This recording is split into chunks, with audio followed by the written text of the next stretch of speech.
لا إله إلا الله وحده لا شريك له وأشهد أن محمدا عبده ورسوله اللهم صل وسلم وبارك على محمد وعلى آل محمد كما صليت على إبراهيم وعلى آل إبراهيم إنك حميد مجيد وبارك على محمد وعلى آل محمد كما باركت على إبراهيم وعلى آل إبراهيم إنك حميد مجيد. Alhamdulillah kita bisa melanjutkan majelis Al-Jami' Shaghir kita setelah beberapa lama libur ya. Dan mudah-mudahan masih bisa berlanjut terus sampai kita khatamkan kitab ini. Terakhir kita sudah sampai pada hadis 5537. Benar ya? Benar ya? Sekarang kita lanjutkan 5538. Qala al-muallif rahimahullahu ta'ala wa nafa'ana bihi wa bi'ulumihi fid dharain.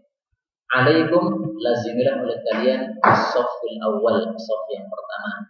Wa alaikum dan lazimilah oleh kalian fil maimanati pada arah kanan saff. Bagian kanan dari saff. Wa iyyakum dan hindarilah oleh kalian was-saffa bersaff bainas sawari di antara tiang-tiang. Hadis ini diriwayatkan oleh Tabarani, derajatnya dhaif. Meskipun hadis ini dhaif, akan tapi tentang shaf yang pertama banyak sekali hadis-hadis yang sahihnya. Adapun tentang mengkhususkan shaf yang kanan ini memang dhaif. Dan di dalam Riyadhus Shalihin ada sebuah hadis yang mungkin terkenal. Mungkin antum juga sudah pernah membacanya. Tapi hadisnya dhaif sehingga tidak bisa dijadikan dalil yang menunjukkan fadilahnya shaf yang bagian kanan. Yaitu dikatakan di sana innallaha ta'ala, sesungguhnya Allah Ta'ala wa malaikatahu dan para malaikatnya yusalluna, mereka itu memberikan salawat ala mayamini sufufi pada saf-saf yang bagian kanan. Ini hadisnya dhaif. Diriwayatkan oleh Abu Dawud dan hadisnya dhaif. Meskipun terkenal ya. Sehingga tidak perlu kita mengutamakan saf yang pertama ya. Tapi hendaklah kita sebagaimana kata Nabi sallallahu alaihi wasallam apa? Yang kanan. Saya ngomong apa? Oh, yang awal, salah. Yang kanan. Karena sebagaimana disebutkan oleh Nabi Shallallahu Alaihi Wasallam dan hadisnya digunakan oleh beberapa masyayikh Saudi, yaitu wasitul imam. Jadikanlah imam itu berada di tengah. Sehingga antara shaf kanan dengan shaf kiri itu harus seimbang. Meskipun hadis ini memang ada perselisihan di antara para ulama, kalau Syekh Al-Albani mendhaifkannya. Tapi Syekh Utsaimin memakai hadis itu, yaitu imam dijadikan di tengah sehingga tidak miring gitu ya. Kalau kita menggunakan hadis ini wa alaikum bil maimanah, maka akhirnya semua orang nanti berada di kanan ya. Kirinya kosong. Nah, ini enggak benar ya. Adapun as-saff bainas sawari, maka ada hadis yang sahih yang melarang kita memang untuk bersaf di antara tiang-tiang. Kenapa dilarang? Karena kalau kita safnya di antara tiang-tiang akan terputus ya. Dan Nabi Shallallahu Alaihi Wasallam mengajarkan supaya shaf itu jangan berputus. Apa kata Nabi Shallallahu Alaihi Wasallam? Man, barang siapa yang wasala shaffan, menyambung sebuah shaf salat, wasalahullah, Allah akan menyambung rahmatnya. Wa man qata'a shaffan, siapa yang memotong sebuah shaf, qata'allah, Allah juga akan memotongnya. Ini hadis riwayat Nasai dan hadisnya sahih. Sehingga shaf itu jangan dipenggal oleh tiang. Para ulama mengatakan kalau shaf itu dipenggal oleh tiang, maka hukumnya bukan haram ya, tapi makruh. Jadi salatnya tetap sah, tidak ada masalah. Akan tapi karena ada larangan dari Nabi Shallallahu Alaihi Wasallam, maka semestinya kita menghindarinya. Dalilnya bukan hadis ini ya, karena hadis ini dhaif, tapi ada hadis yang lainnya yang sahih yang melarang kita memenggal shaf dengan tiang. 5539 alaikum lazimilah oleh kalian bis salati untuk melakukan salat fima bainal isya'aini pada apa-apa yang diantara dua salat isya. Fa innaha, karena sesungguhnya dia salat antara dua isya tadi tazhabu melenyapkan fi mulaghati perkara sia-sia an-nahari di siang hari. Hadis ini diriwayatkan oleh Firdaus saja dan dulu sudah sering saya ulang-ulangi. Pokoknya hadis yang diriwayatkan oleh Firdaus saja, maka itu kebanyakannya dhaif, dan di sini juga termasuk yang dhaif. Fa'ra ini singkatan dari Firdaus. Meskipun hadis ini dhaif, tapi ada fadilahnya. Orang mengamalkan salat antara maghrib sampai isya. Jadi mengisi waktu antara maghrib sampai isya ini dengan salat. Bahkan itu diisyaratkan oleh Allah Subhanahu wa taala di dalam Al-Qur'an Al-Karim. Allah mengatakan, ada yang tahu ayatnya? Ada enggak? Tatajafa junubuhum 'anil madaji. Tatajafa menjauh junubuhum, lambung-lambung mereka 'anil madaji, dari tempat-tempat tidur mereka. Untuk apa? Yad'una rabbahum, untuk berdoa atau beribadah kepada Allah. Khaufan wa tama', dalam keadaan takut dan mengharap pahala Allah. Nah, ini sebagian ahli tafsir mengartikan tatajafa junubuhum ini mestinya adalah ibadah antara maghrib sampai isya.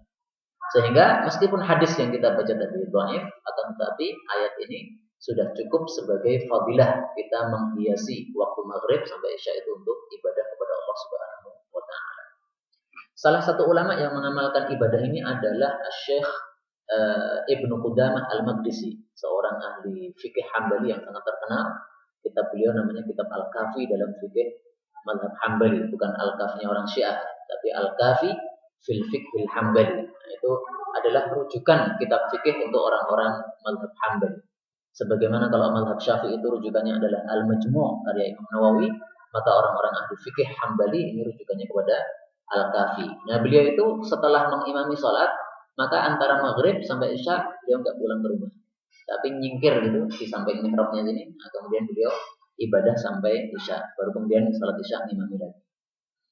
Wallahu a'lam bishawab, itulah yang disebutkan di dalam biografi beliau. Nah, kemudian di sini dikatakan al-isya'aini, dua salat isya. Maksudnya apa? Maghrib dan isya. Seperti ini dikatakan oleh para ulama termasuk bab taghlib. Taghlib itu mengalahkan yang satunya, memenangkan yang satunya. Ada maghrib, ada isya. Yang dikalahkan maghribnya, sehingga maghribnya tidak disebutkan. Yang dimenangkan isya'nya, maka disebutkan apa? Al-isya'aini, dua isya. Tapi yang dimaksud adalah maghrib dan isya. Nah, kalau ditanyakan kenapa yang dimenangkan isya'nya? Karena isya'nya apa? 4 rakaat, ya kan? Maghribnya 3 rakaat, berarti lebih menang isya'nya. Seperti bapak dan ibu, abun dan umun. Kalau dua orang tua jadi apa? Abawain, ya. Abawain itu dua bapak, tapi maksudnya adalah bapak dan ibu. Dimenangkan bapaknya karena bapaknya adalah pemimpin di dalam keluarga itu. Dan ini ilmu bahasa aja ya. Hadis ini dhaif, sehingga tidak kita katakan sebagai sabda Nabi, tapi katakan saja sebagai riwayat dari Nabi. 5540, alaikum, lazimilah oleh kalian bisawmi, bersaum. Fa innahu, karena sesungguhnya saum itu mahsamatun, itu mencegah. Mencegah apa? Lil uruqi, untuk urat-urat. Maksudnya adalah mencegah keburukan mani. Karena mani itu kan keluar dari urat-urat yang ada di dalam itu. Wa madhhabatun, dan bisa melenyapkan lil asyari, untuk kesombongan. Hadis ini dhaif, membicarakan tentang fadilahnya puasa, yaitu bisa mengurangi syahwat bagi laki-laki dan bisa melenyapkan kesombongan. Karena kalau orang dalam keadaan lapar teringat kondisi orang-orang fakir. Tapi kalau orang kaya dan kenyang terus, nah itu dia tidak pernah merasakan suasana kefakiran atau kemiskinan. Tapi kalau puasa lapar, maka dia merasakan suasana kemiskinan. Meskipun hadis ini dhaif, akan tapi benar bahwasanya puasa itu bisa mahsamatun lil uruq, bisa mengurangi syahwat. Dalilnya sudah sangat terkenal, tapi nggak apa-apa kita tampilkan di sini. Yaitu Nabi Shallallahu Alaihi Wasallam mengatakan, kata kuncinya wijaun. Alaikum bil ba'ah, hendaklah kalian menikah, wahai para pemuda. Ini karena yang diajak bicara oleh Nabi adalah para pemuda. Faman lam yastati, siapa yang belum bisa nikah, nggak mampu menafkahi istri untuk menikah, fa alaihi bisawm, maka hendaklah dia selalu berpuasa, fa innahu lahu wijaun, karena puasa itu seperti pengebirian. Artinya apa? Melenyapkan syahwat atau mengurangi syahwat. Nah, ini hadisnya sahih, sehingga hadis ini maknanya benar. Meskipun dengan lafal mahsamatun lil uruq ini dhaif, tapi isinya sahih. 5541. Alaikum, lazimilah oleh kalian bil amaim, memakai imamah-imamah, serban-serban. Sekarang ini kita nggak ada yang pakai serban, ya. Tapi alhamdulillah ada yang pakai peci. Fa innaha, karena sesungguhnya serban itu sima, tandanya al malaikati, para malaikat. Wa arhu, dan curaikanlah laha, untuk serban tadi, khalfa dhuhurikum, di belakang punggung-punggung kalian. Hadis ini dhaif dan membicarakan tentang fadilahnya serban. Dulu sudah pernah saya katakan, tidak ada hadis yang bicara tentang fadilah serban yang hadisnya sahih. Semua hadisnya dhaif, ya. Sehingga wajar kalau di Indonesia tampaknya nggak ada kiai yang sering memakai serban. Ya ada, tapi jarang, gitu. Karena memang hadis-hadis yang membicarakan tentang fadilah serban ini tidak ada yang sahihnya. Akan tapi di sini dikatakan serban itu kalau dipakai maka al-arfu laha khalfa dhuhurikum. Jadi diselempangkan di belakang punggung kita. Kalau ini sahih. Nabi Shallallahu alaihi wasallam disebutkan di dalam Riyadhus Shalihin bahwa beliau meletakkan serbannya dengan ada dua cabangnya sini, ya, kemudian diletakkan di belakang. Karena adalah Nabi idza tamma, apabila beliau memakai serban, sadala, beliau itu menjulurkan imamatahu, serbannya, baina katifaihi, di antara kedua tulang belikatnya, ya, di belakang punggung situ. Kalau seperti yang dilakukan oleh Agin, satunya kayaknya di samping, ya kan? Satunya di belakang, satunya di samping, atau semuanya di samping gini. Nah, itu tidak sesuai dengan Nabi, ya, meskipun boleh, ya. Kalau sesuai dengan Nabi itu diletakkan di belakang sana. Menjulurnya itu, menjulurnya bukan ke depan tapi ke belakang. Itu yang dimaksud arfulaha khalfa dhuhurikum. Maka untuk kalimat ini saja, ya, kalimat arfulaha khalfa dhuhurikum ini maknanya sahih. Tapi kalau kalimat yang pertamanya ini, nah ini tidak sahih, sehingga tidak bisa kita jadikan dalil. 5542, alaikum, lazimilah oleh kalian bil ghanam, terhadap kambing-kambing. Maksudnya apa? Melazimi, memelihara kambing. Bukan memakan, ya, memelihara. Kalau memakan nggak semua orang bisa. Fa innaha, karena sesungguhnya kambing-kambing itu min, termasuk dawabil jannah, hewan-hewannya jannah.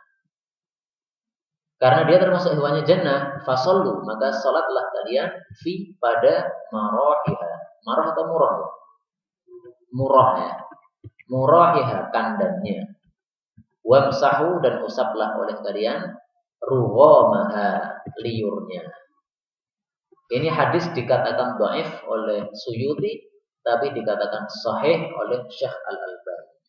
Mestinya sahih. Kenapa? Karena syawahidnya atau penguat-penguatnya sangat banyak, ya. Dan dulu sudah pernah saya tampilkan, sehingga nggak usah ditampilkan lagi. Dan hadis ini menunjukkan fadilahnya memelihara kambing. Sehingga karena kambing itu mempunyai fadilah, maka Nabi mengizinkan untuk salat di kandangnya. Fasallu fi murahiha. Ini perintah, ya. Fasallu, maka salatlah kalian. Tapi para ulama mengatakan perintah di sini bukan untuk kewajiban atau mustahab, bukan. Tapi perintah di sini maksudnya adalah mengizinkan. Jadi boleh kalian itu salat pada kandangnya. Jadi nggak boleh kita katakan sunnah salat di kandang kambing, karena Nabi memerintahkan. Salah itu. Nah, kok bisa dipahami ini adalah mubah saja? Karena awalnya kan kita dilarang untuk sholat di tempat yang najis, gitu kan. Nah, sementara kambing itu kan ada tainya, ada kencingnya. Maka sebagian ulama mengatakan bahwa kencing dan tai itu ya najis, gitu. Akan tapi karena ada izin dari Nabi Shallallahu Alaihi Wasallam di sini, maka menjadi boleh. Tapi sebenarnya yang lebih kuat adalah bahwa kambing itu kencingnya tidak najis, tainya juga nggak najis, ya. Karena apa? Dagingnya halal. Jadi tai dan daging ini, tai dan kencing ini mengikuti kepada daging. Kalau dagingnya halal, maka kencingnya suci. Tapi kalau dagingnya haram, maka kencingnya najis, ya. Mengikuti seperti itu. At-tabi'un tabi'un, yang mengikuti itu mengikuti yang pokoknya. Dan kemudian ini termasuk sunnah yang mungkin belum kita amalkan, yaitu apa? Imsahu rughamaha, mengusap liurnya kambing. Ada yang sudah ngamalkan belum? Belum ya? Belum PR. Betul, sungguh-sungguh. Antum cari kambing, ya, diusap liurnya. Dalam rangka apa? Mengamalkan sunnah Nabi Shallallahu Alaihi Wasallam. Karena hadis kalau tidak kita amalkan terus fungsinya apa? Ya, fungsinya apa kita baca-baca aja? Imam Ahmad bin Hambal punya kaidah, pokoknya ada satu hadis Nabi saya belum mengamalkan, maka saya harus amalkan, meskipun hanya satu kali. Sampai beliau itu rela mengeluarkan duit 2.500.000 untuk membayar tukang bekam. Gara-gara apa? Ada riwayat Nabi memberikan kepada tukang bekam 1 dinar. 1 dinar itu kalau dirupiahkan 2.500.000. Ada yang siap nih Pak? Bayar tukang bekam. Kalau ada nanti apa bilang ke saya aja Pak bekamnya. Kemudian kata-kata dawa bil jannah. Jadi kambing itu termasuk hewannya jannah. Ini banyak penafsiran. Minimal ada 3 tafsir. Tafsir yang pertama, memahami kalimat ini sesuai dengan hakikatnya. Jadi kambing itu termasuk binatangnya jannah. Berarti kambing itu asal muasalnya dulu dari jannah. Kemudian diturunkan oleh Allah ke dunia. Sebagaimana Nabi Adam, Hawa diturunkan ke dunia, maka kambing ini juga diturunkan ke dunia dari jannah. Ini tafsir yang pertama, mengikuti zahirnya lafal. Tafsir yang kedua, maksudnya adalah bahwa kambing-kambing itu nanti di hari kiamat akan diizinkan oleh Allah untuk masuk ke dalam jannah. Tapi kalau hewan-hewan yang lainnya menjadi apa? Jadi debu. Ya laitani kuntu turaba. Di manusia ketika disiksa oleh Allah Subhanahu wa taala, maka mereka melihat bahwasanya hewan-hewan itu semuanya dijadikan debu oleh Allah. Manusia pengen jadi debu supaya tidak ada hisabnya lagi dan tidak masuk ke dalam neraka. Maka kambing ini adalah dikhususkan dari hewan-hewan yang lainnya, tidak dijadikan debu tapi diizinkan masuk ke dalam jannah. Maka nanti ya, termasuk hewan jannah itu nanti. Tafsir yang ketiga, maksudnya adalah ada kemiripan dengan hewan yang ada di dalam jannah nanti. Bukan berarti kambing-kambing di dunia ini adalah asalnya dari sana, bukan ya. Tapi kalau kita masuk jannah, nanti insya Allah, maka kita akan melihat hewan-hewan yang mirip dengan kambing. Baik, maka kalau bisa ya kita termasuk pemelihara kambing. Kalau saya mengaku nggak bisa, karena saya sudah lama baca hadis ini, dan setelah baca hadis langsung pengen punya kambing. Terus tanya kepada orang-orang yang sudah merawat kambing, antum nggak akan bisa. Kenapa? Watak antum itu bukan watak orang yang memelihara kambing, cepat mati kan? Karena apa? Tidak telaten gitu. Kalau telaten insya Allah bisa.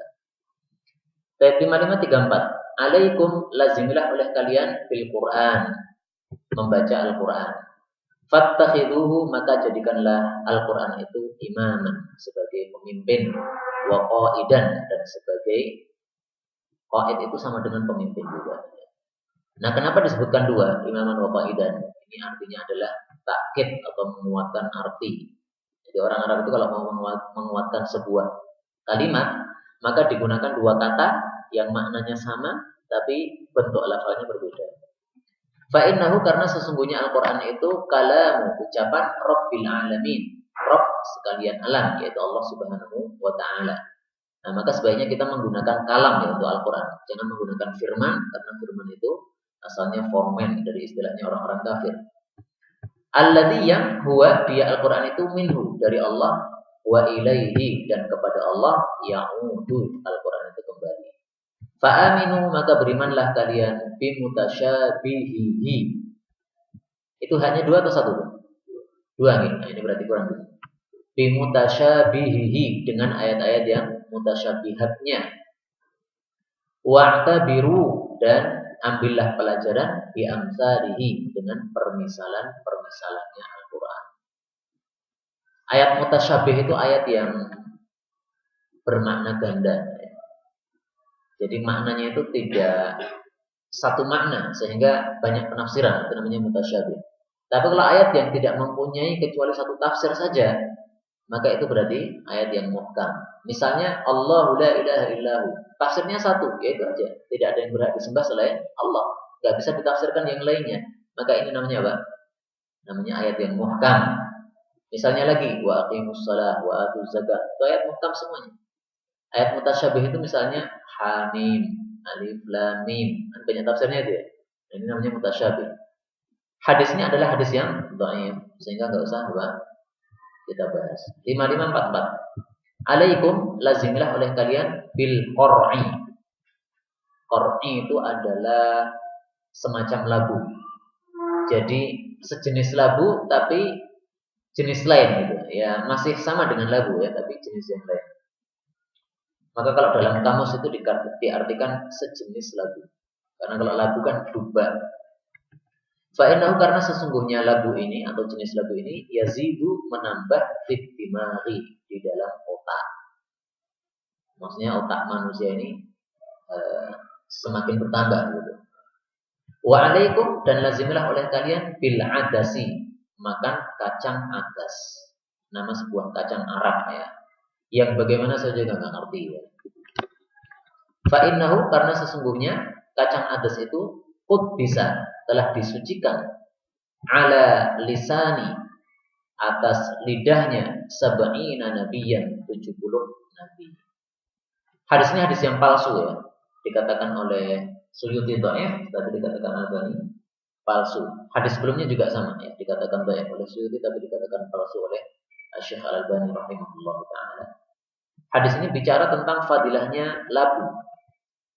Tapi karena palsu, maka nggak bisa dijadikan dalil. Tapi dalam hadis yang sahih riwayat Imam Bukhari, Nabi itu ternyata menyukai labu, ad-dubba. Anas bin Malik mengatakan, saya suka labu itu ketika melihat Nabi itu suka labu. Di awalnya dia nggak suka labu, tapi pas suatu saat Nabi itu bertamu pada seseorang atau diundang oleh seseorang, Anas bin Malik ikut. Nah kemudian Nabi dihidangkan kepada beliau labu. Dan beliau itu kan labu itu kan ada dalam sebuah wadah gitu ya, kan ada kuahnya. Nah beliau itu mencidui labunya itu. Nah sehingga Anas mengatakan, wah ini berarti Nabi itu suka sama labu. Maka kemudian akhirnya dia menyukai labu juga. Jadi kalau dengan lafal ini maka dhaif, tapi kalau kana Nabi yuhibbud dubba itu adalah sahih. Kemudian di sini dikatakan ada 70 nabi. Apakah ini jumlah nabi? Jawabannya adalah tidak. Karena jumlahnya nabi sebagaimana hadis yang sahih itu adalah 124.000 nabi. Kemudian dari 124.000 ini ada 315 rasul. Jadi rasul itu lebih sedikit daripada nabi. Berapa persennya dia? Dari 124.000 diambil 315. Nanti dihitung aja berapa persennya. Tapi maka di sini dikatakan 70 nabi itu bukan membatasi jumlah nabi ya, tapi maksudnya adalah bahwa kacang adas itu sudah disabdakan oleh 70 nabi yang semuanya bicara tentang fadilahnya kacang adas. 5545, alaikum, lazimilah oleh kalian bil qur'i, sama tadi ya, sejenis labu. Fa'innahu, karena sesungguhnya labu tadi yazidu, bisa menambahi fil akli, di dalam akal seseorang, maksudnya mencerdaskan otak. Wa yukthiru, dan dia itu memperbanyak ad-dimagha, otak. Hadis ini mursal. Nah, kalau mursal berarti hadisnya dhaif. Bahkan Syekh Albani mengatakan hadis ini palsu. 5546, alaikum, lazimilah oleh kalian bil qina. Qina itu adalah tombak. Apa? Qona. Oke. Qona, tombak. Wal qisiyyi, dan panah al-Arabiyah yang Arab. Fa'inna biha, karena sesungguhnya dengannya, nya ini kembali kepada semuanya, yaitu tombak dan panah Arab. Yu'izzullahu, Allah itu mengizzahkan atau menggagahkan dinakum, agama kalian yaitu Islam, wa yaftahu, dan Allah itu membukakan lakum, bagi kalian al-bilada, negara-negara. Di sini tidak disebutkan derajat hadisnya, tapi Syekh Albani mengatakan derajatnya dhaif. Ya, silakan ditulis sendiri. Nah, yang muskilah dalam hadis ini adalah kata ini, al-qisiyyi al-Arabiyyah. Panah yang Arab. Apa maksudnya panah yang Arab? Apakah ada panah yang bukan Arab? Jawabannya tidak ya. Tapi panah itu disebut Arab ini untuk menunjukkan bahwasanya panah itu adalah senjata khususnya orang-orang Arab. Yang biasa memakainya adalah apa? Orang-orang Arab. Kalau orang-orang Arab nggak kenal dengan panah, atau mereka kenal tapi tidak dijadikan sebagai senjatanya. Ya seperti Abraha, dia itu kan punya pasukan gajah. Ya. Nah pasukan bergajah ini tidak dikenal di Arab, nggak dikenal. Yang dikenal itu di luar orang-orang Arab. Maka sebagaimana perang dengan gajah itu adalah merupakan kekhususan orang-orang Ajam, maka demikian juga perang dengan menggunakan panah ini merupakan kekhususan orang-orang Arab. Sehingga dikatakan al-qisi al-arabiyyah. Hadis ini dhaif ya, akan tapi Nabi Shallallahu Alaihi Wasallam banyak sekali menyuruhkan kita untuk belajar panah, sehingga tetap saja fadilah panah itu sahih berdasarkan hadis-hadis yang lainnya. 5547 alaikum lazimilah oleh kalian bil qanaah, untuk berbuat qanaah, yaitu merasa cukup terhadap nikmat Allah Subhanahu wa taala. Fa innal qanaata, karena sesungguhnya qanaah itu malun, adalah sebuah harta la yanfad. Yang fad atau yang fad? Pakai zal ya? Ayo. Tanpa titik. Nah, mestinya tanpa titik ya. Kalau di sini kan pakai titik. Saya ganti aja. Yang fad, yang tidak habis. Itu lebih cocok dengan lafalnya. Hadis ini tidak ada derajatnya, silahkan ditambahi palsu derajatnya. Hadis ini menunjukkan fadilahnya qanaah, tapi karena hadisnya palsu, maka sebaiknya kita mengambil hadis yang lainnya saja. Ya. Hadis yang lain ya banyak sekali. Contohnya ini nih. Bima qasam, kalau nggak salah ya. Irdo, puaslah engkau bima qasamallahu laka, dengan apa yang sudah Allah bagikan untuk Anda. Takut kamu akan menjadi aghnan nas, manusia yang paling kaya. Ridho terhadap apa yang diberikan oleh Allah kepada kita, itulah qanaah. Allah memberikan seberapapun, kita merasa cukup ya. Tidak melihat kepada orang lain dan merasa kita kurang daripada mereka. Itu adalah orang yang qanaah. Ini hadisnya diriwayatkan oleh At-Tirmidzi dan hadis ini derajatnya hasan. Maka ini contoh salah satu hadis tentang fadilah qanaah. 5548 alaikum lazimilah oleh kalian bil kuhli, dengan celak, memakai celak. Fa'innahu, karena sesungguhnya celak itu yumbitu, bisa menumbuhkan asy'ara, rambut. Maksudnya rambut apa? Rambutnya mata alias bulu mata. Wa yashuddu, dan bisa menguatkan al-aina, mata. Maksudnya itu menyebabkan mata ini lebih jelas gitu. Lebih kuat memandangnya. Hadis ini dhaif, akan tapi maknanya sahih, sebagaimana dulu sudah pernah kita bicarakan tentang fadilahnya celak ifmit. Celak ifmit itu kalau dipakai maka menyebabkan dua. Yang pertama, bulu mata kita jadi lebat, kemudian mata kita jadi jelas. Maka makna hadis ini sahih, tapi tidak dengan lafal ini. 5549 alaikum lazimilah oleh kalian bil marzanjush, memakan marzanjush. Marzanjush ini apa? Enggak tahu saya. Di dalam kamus itu ya diartikan ar-raihanul aswad, minyak wangi yang berwarna putih. Minyak wangi yang berwarna hitam putih. Afan, berarti bukan memakan, salah ya. Alaikum lazimlah oleh kalian bil marzanjush, untuk menggunakan marzanjush ya. Jadi minyak wangi marzanjush. Fashumuhu, maka baulah dia. Jadi bukan disuruh untuk memakan, tapi disuruh untuk membaunya. Fa'innahu, karena sesungguhnya dia itu jayyidun, baik, lil khusyami, untuk pilek. Pilek itu apa? Bahasa Indonesianya apa? Flu. Enggak ada yang lainnya. Coba kalau pilek itu termasuk Indonesia enggak? Pilek itu. Oh ya, sudah masuk nih. Sakit demam dengan banyak mengeluarkan ingus. Ya, pilek itu. Hadis ini dhaif, dan kita mungkin tidak bisa mengamalkannya karena nggak tahu apa itu marzanjush. Katanya orang Arab ya. Tapi ternyata sudah saya buktikan beberapa lafal Arab itu, saya tanyakan orang Arab juga nggak paham. Ada syekh dari Jazair gitu. Saya tanya, "Syekh, ini maknanya apa ini? Kalimatnya bagaimana?" kata beliau. Tak beritahukan hadisnya. Wah, saya juga nggak tahu. Jadi tampaknya ada kata-kata yang sudah berubah. Jadi zaman dulu disebutnya adalah A, kemudian zaman sekarang barangnya masih ada, tapi sebutnya sudah berubah. Sehingga orang Arab sendiri juga kalau nggak belajar hadisnya nggak akan paham. Yang 5550 alaikum lazimlah oleh kalian bil hulailaj. Bacanya apa Mas Ari? Nggak ada harokatnya. Ya, saya baca hulailaj gitu aja deh. Karena juga dicari maksudnya apa juga nggak ketemu. Al aswad yang berwarna hitam. Fashrabuhu, maka minumlah dia. Fa innahu, karena sesungguhnya hulailaj hitam tadi min syajaril jannah, termasuk pohonnya jannah. Ta'muhu, rasanya murun, pahit. Wahwa, akan tapi dia itu syifa'un, adalah kesembuhan min kulli da'in, dari setiap penyakit.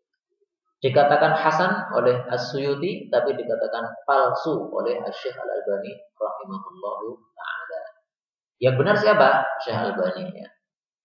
Pertama, karena Imam Suyuti ini mutasahil, banyak mempermudah mensahihkan hadis, sehingga para ulama tidak cenderung dengan pensahihan hadis dari Suyuti. Yang kedua, karena di dalam sanadnya hadis ini ada seorang rawi namanya Saif, yang dia adalah kadzab, seorang yang suka berdusta. Nah, kalau dalam sebuah sanad ada rawi yang suka berdusta, ini namanya hadis yang palsu ya. Maka dikatakan maudhu oleh Asy-Syaikh Al-Albani rahimahullahu taala. Misalnya ada sebuah hadis yang diriwayatkan oleh seorang Rafidhah, Syiah Rafidhah yang suka dusta. Ya, itu berarti apa? Hadisnya hadis palsu. Tapi kalau diriwayatkan oleh seorang Rafidhah, orang Syiah, tapi yang tidak suka dusta, alias terkenal dia itu nggak suka dusta, maka juga diterima hadisnya. Yang ngomong seperti ini bukan saya, tapi Ibnu Hajar Al-Asqalani di dalam kitabnya Fathul Bari, di dalam muqaddimahnya itu di dalam Hadis Sari. Maka orang Syiah itu ya ada dua macam ya. Ada yang terkenal bohong, berarti nggak boleh diriwayatkan hadis darinya. Ada yang terkenal jujur, maka diriwayatkan hadis dari dia. Ya ada sebagian ulama dikomentarin. Ya. Jadi ulama ahli hadis juga, ngapain kamu meriwayatkan hadisnya dia? Dia orang Syiah. Maka ulama ahli hadis ini mengatakan, kalau orang-orang kayak gini nih, hadisnya ditolak semuanya. Hadis Nabi banyak yang tertolak. Karena apa? Banyak sekali hadis-hadis Nabi yang membawa adalah orang-orang Syiah. Ya. Sehingga apa? Bisa diterima, tapi memang ada persyaratannya. Tidak semua kemudian bisa diterima. Wallahu a'lam bishawab. Tampaknya kondisi orang Syiah zaman sekarang dengan dulu itu sudah berbeda jauh ya. Meskipun tetap saja kita harus adil ya. Orang Syiah itu ada yang kafir, ada yang tidak kafir, tapi semuanya sesat pasti itu. Baik.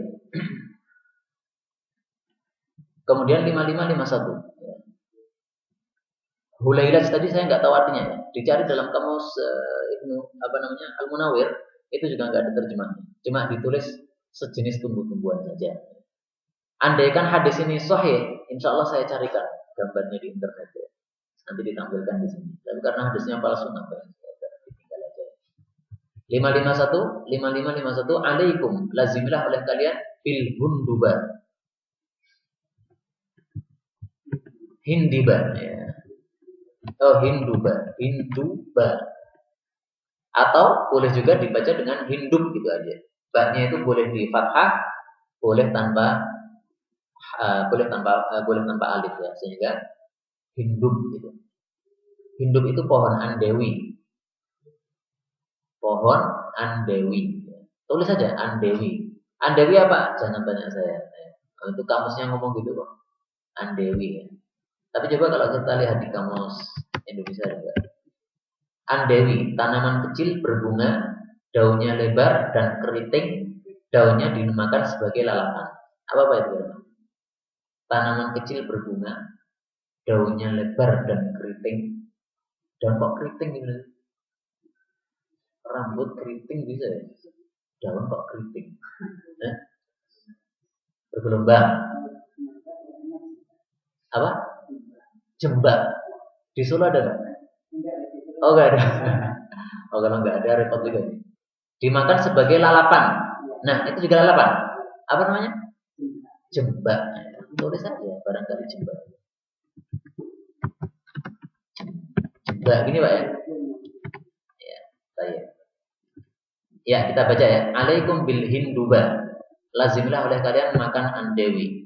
Fa innahu, karena sesungguhnya ma min yaumin, tidak ada suatu hari illa kecuali wa dan dia andewi tadi yang turu alaihi, menetes kepadanya qatrun, satu tetesan min qatril jannah, dari tetesannya jannah. Hadis ini tidak ada derajatnya, silahkan ditulis sendiri palsu derajatnya. Ya dimakan boleh ya, tapi apa? jangan meyakini hadis ini. Dan hinduba ini kalau menurut para pensyarah kitab hadis itu dianggap sebagai tanaman yang manfaatnya tidak bisa dihitung. Saking banyaknya manfaatnya itu apa? Tidak bisa dihitung. 5552. Alaikum lazimilah oleh kalian bi abwalil ibili, minum kencing-kencing unta. Al-bariyah yang darat. Wa albaniha dan susu-susunya unta darat. Saya terus terang unta darat enggak paham. Apa ada unta laut? Enggak paham saya. Dan saya buka kitab syarah juga enggak menjelaskan. Ini repotnya. Ini kan yang meriwayatkan siapa? Ibnu Sunni. Sementara kitabnya Ibnu Sunni enggak ada yang musyarah. Kitab Abu Nuaim enggak ada yang musyarah. Adanya kitab yang kita baca ini Al-Jami' As-Shaghir ada syarahnya. Tapi di sana enggak dijelaskan apa itu unta darat ya. Maka enggak paham. Yang jelas hadis ini dikatakan sahih oleh As-Suyuti, tapi dikatakan dhaif oleh Al-Albani rahimahullah ta'ala. Meskipun hadis ini dhaif, tapi sudah kita baca dulu bahwasanya Nabi Shallallahu Alaihi Wasallam menyuruh para sahabat yang lagi sakit ya untuk meminum kencing unta dan susunya unta. Dan dari hadis itu akhirnya para ulama mengatakan berarti kencingnya unta itu tidak najis. Karena kalau najis tidak mungkin boleh diminum, ya kan? Dan ini mazhab yang lebih kuat ya. Tapi kalau Imam Syafi'i tidak berpikiran begitu. Hadis itu tetap saja yang namanya kencing itu najis. Tapi menunjukkan bahwasanya orang itu boleh berobat dengan sesuatu yang najis. Misalnya alkohol. Ya. Alkohol bagi kebanyakan para ulama itu adalah najis karena dianggap sebagai khamr. Dan khamr itu menurut para mazhabnya jumhur atau mayoritas ulama najis ya. Nah, bolehkah berobat dengan alkohol? Nah, kalau mazhab Imam Syafi'i tidak apa-apa ya, berobat dengan sesuatu yang najis itu. Tapi saya lebih suka pendapat yang pertama bahwasanya kencingnya unta itu tidak najis karena dagingnya juga tidak najis. Ya. Dagingnya halal. Dan kemudian ada sebuah faedah yang saya dapatkan dari kitab syarah. Di sana disebutkan bahwasanya susu itu yang paling banyak kebaikannya atau paling banyak manfaatnya itu adalah susunya manusia alias susunya ibu-ibu ASI. Kemudian setelah itu baru al-atan. Al-atan itu adalah susu dari keledai betina. Kemudian berikutnya apa? Al-ibil dari unta. Kemudian berikutnya adalah dari kambing Jawa, berikutnya dari sapi, berikutnya dari kambing domba atau kambing bebas. Ini yang ngomong bukan Nabi, tapi hanya sekedar pendapatnya para ulama. Mungkin saja itu adalah diambil dari adat atau tajribah atau dari pengalaman ya. Tapi tentu saja kita harus tahu bahwasanya keledai itu haram bagi kita, sehingga mungkin manfaatnya susu keledai yang dimasukkan di dalam kalimatnya para ulama ini bukan untuk kita, bukan untuk diri kita. Baik. Kemudian hadis berikutnya 5553. Alaikum lazimilah oleh kalian bi asqiyati dengan wadah-wadah minuman. Kemudian bacanya apa setelah itu Mas Arif?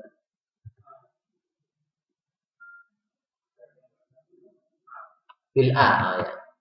Al-admi bi asqiyatil admi dari kulit. Allati yang yulathu ditutup ala afwahiha atas mulut-mulutnya. Hadis ini sahih. Maksudnya apa? Kalau kita minum itu sebaiknya adalah dari wadah yang terbuat dari al-adam yaitu kulit, tapi yang tertutup bagian ujungnya itu. Karena kalau tidak tertutup dikhawatirkan ada apa? Hewan yang masuk. Kalau zaman dulu kan masih banyak hewan, sangat banyak, sehingga kalau ada kalajengking masuk, kita minum langsung, kemudian kalajengkingnya masuk dalam mulut kita. Dan Nabi Shallallahu Alaihi Wasallam juga mengajarkan kepada kita sebelum tidur itu tempat tidur kita dibersihkan dulu. Kenapa dibersihkan? Karena kata Nabi kita tidak tahu setelah kita meninggalkan tempat tidur barangkali ada hewan yang mampir di situ. Kalau zaman dulu memang banyak seperti itu ya, hewan-hewan. Tapi zaman sekarang mungkin sudah tidak banyak. Tapi tetap saja sunnah Nabi harus diamalkan. Misalnya lampu kita ya sudah terang gitu kan, sudah kelihatan, nggak ada kotorannya, nggak apa-apa dibersihin. Di desa gimana? Masih banyak ya. Kala jengking ya banyak sekali. Kalau di Solo insya Allah sudah nggak ada kecuali yang rumah riat-riat yang apa, yang ya adalah yang dari yang di pinggir-pinggir itu ya. Tapi aku lihat sunnah Nabi tetap dijalankan meskipun apa tampaknya sudah tidak bermanfaat lagi, tapi tetap dijalankan dan berpahala.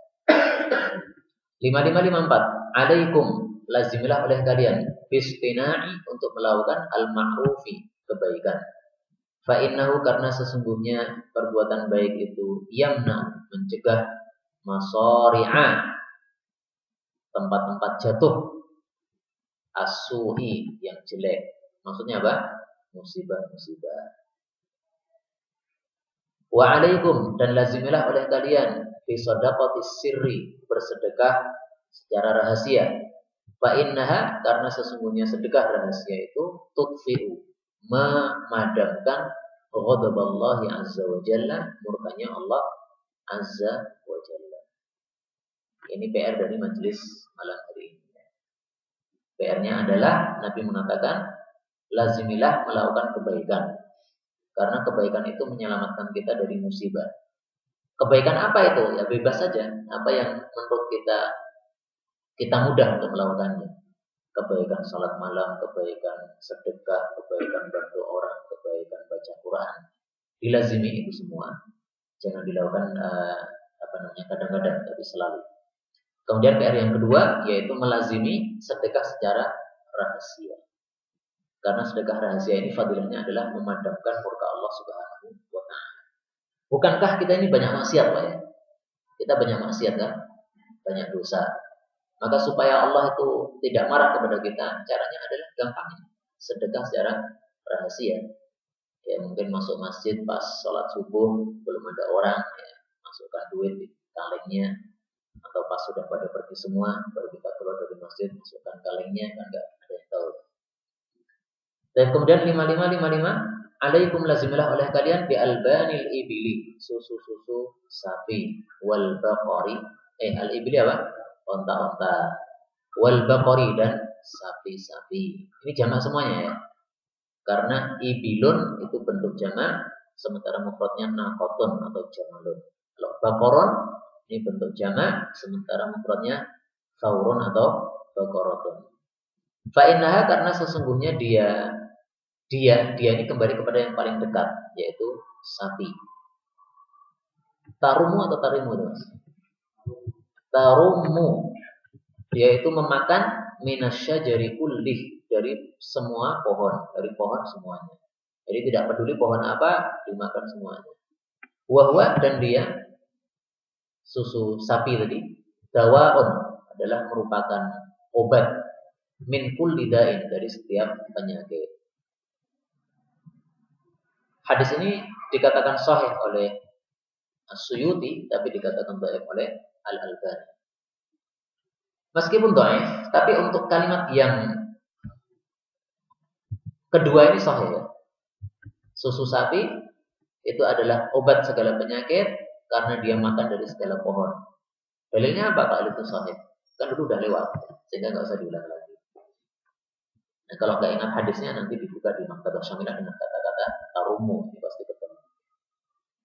Dan kemarin ada yang tanya, gimana kalau sapi zaman sekarang yang dimasukkan di dalam kandang makannya satu itu aja, nggak macam-macam gimana? Allah alam nggak bisa jawab. Karena ini kan sebab ya. Sebabnya kenapa susu sapi itu jadi obat adalah fa'innah, ini alasannya.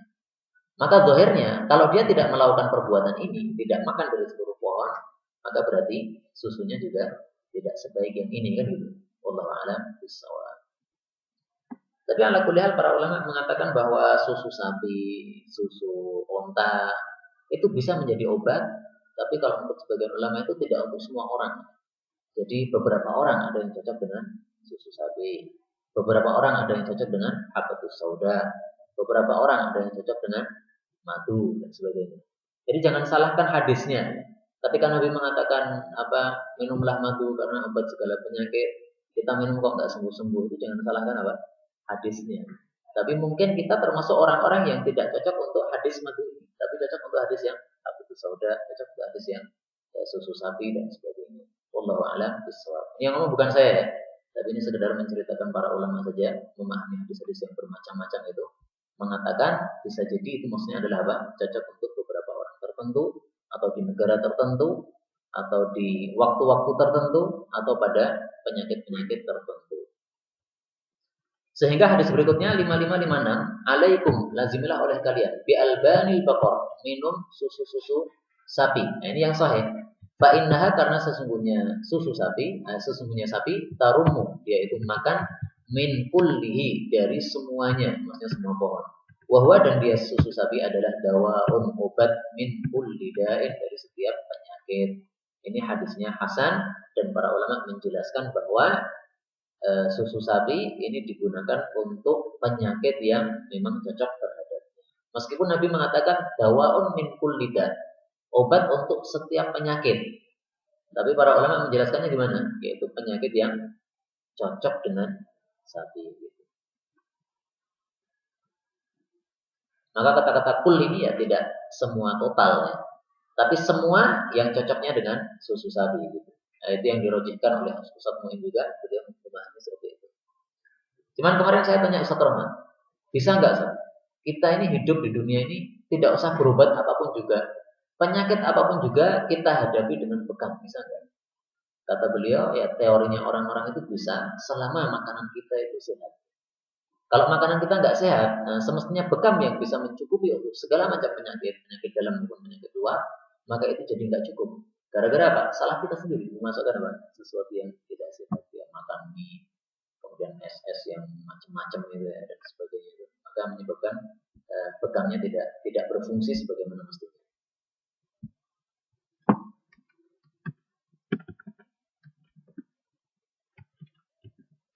Saya carikan hadis yang menunjukkan bahwa bekam itu cukup untuk segala macam penyakit.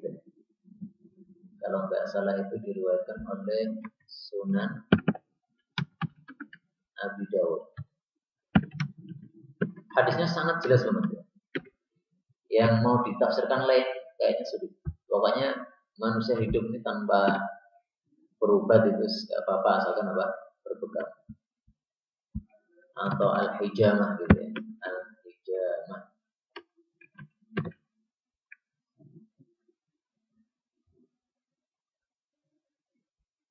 Nah, ada bab masalah hijamah.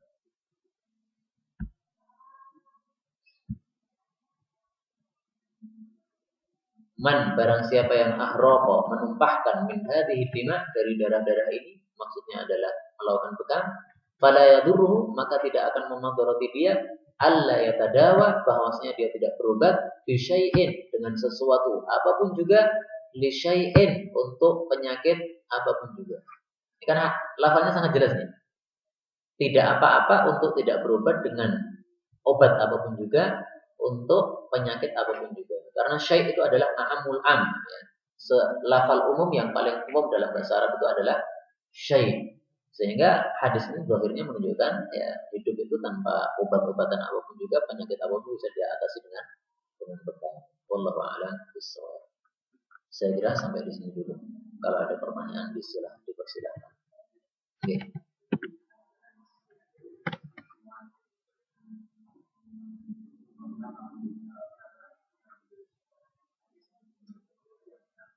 Mengambil apa? Oh, dari dalam Asia, ya.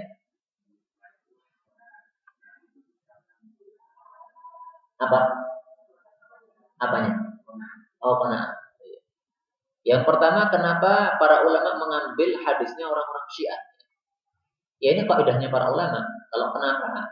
Jawabannya yang tadi. Ada seorang ulama ahli hadis, saya lupa namanya, apakah Auza atau yang lainnya, pokoknya imam besar. Ketika dia itu dikomentari oleh salah satu muhadis yang lain, ngapain ente kok pakai hadisnya orang Syiah? Maka dia mengatakan, kalau orang-orang kayak gini dihindari hadisnya, maka sangat banyak sunnah Nabi yang akan lenyap. Maka para ulama itu membahas tentang masalah rawi termasuk ahli bid'ah. Enggak peduli itu bid'ahnya apakah Syiah, apakah Khawarij, apakah Mu'tazilah, apakah yang lain-lainnya. Nah, mereka mensyaratkan orang yang ahli bid'ah itu bisa diambil riwayatnya apabila dia tidak mengajak kepada bid'ah. Tapi kalau ada orang Syiah kemudian ngajak orang supaya masuk ke agama Syiah, maka ini riwayatnya sama sekali nggak diterima. Karena apa? Dikhawatirkan dia itu membawa sebuah riwayat yang riwayatnya ini untuk menguatkan mazhabnya. Tapi kalau dia Syiah untuk dirinya sendiri, artinya Syiah yang moderat, artinya orang ahli sunnah silahkan. Tapi kalau saya lebih suka Syiah, misalnya gitu ya. Maka orang seperti ini riwayatnya masih bisa diterima oleh para ulama dan itu adalah mazhabnya para munsifin, para ulama yang tengah-tengah atau yang adil. Karena di sana ada 3 mazhab tentang masalah ini. Ada yang berpendapat riwayatnya orang ahli bid'ah semuanya ditolak tanpa kecuali. Ada yang berpendapat riwayatnya diterima tanpa kecuali. Nah, yang tengah-tengah itu mengatakan diterima tapi pakai syarat. Harus apa? Tidak mengajak kepada bid'ah. Dan yang kedua, mas pertanyaannya gimana? Qanaah diterapkan pada apa saja maksudnya gimana?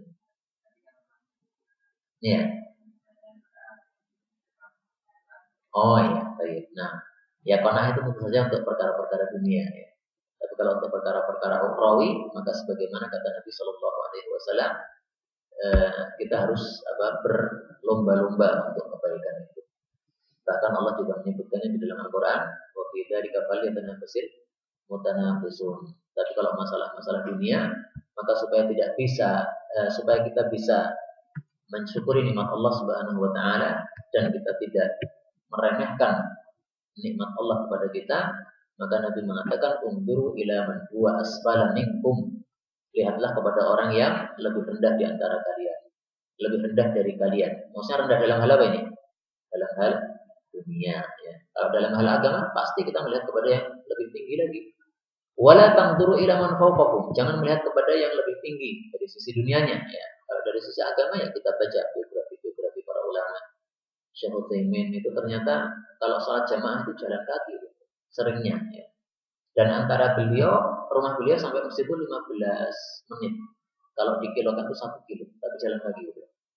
Dan kadang-kadang beliau rokoran. Ya. Ketika ditanya, "Kok rokoran, Syekh?" Nabi itu menyuruh kita kadang-kadang rokoran. Sehingga beliau berangkat ke masjid rokoran. Sehingga ya anak-anak kecil ya ada yang menertawai beliau, ya nggak ada masalah. Karena ini mengamalkan sunnah, diketahui orang nggak ada masalah. Bahkan di dalam biografi beliau dikatakan kalau turun hujan lebat, itu tetap beliau keluar dari rumahnya untuk sholat jamaah pakai payung. Padahal usia beliau sudah 70 tahunan ke atas ya. Wafatnya kan usia 80 tahunan insya Allah. Ini ulama yang betul-betul ulama menampakkan amalannya kepada Allah Subhanahu wa taala. Dan kembali ke sini, fahuwa ajdaru alla tazdaru ni'matallahi 'alaikum. Itu menyebabkan kita tidak meremehkan nikmat Allah kepada kita. Cukup nih? Iya, betul.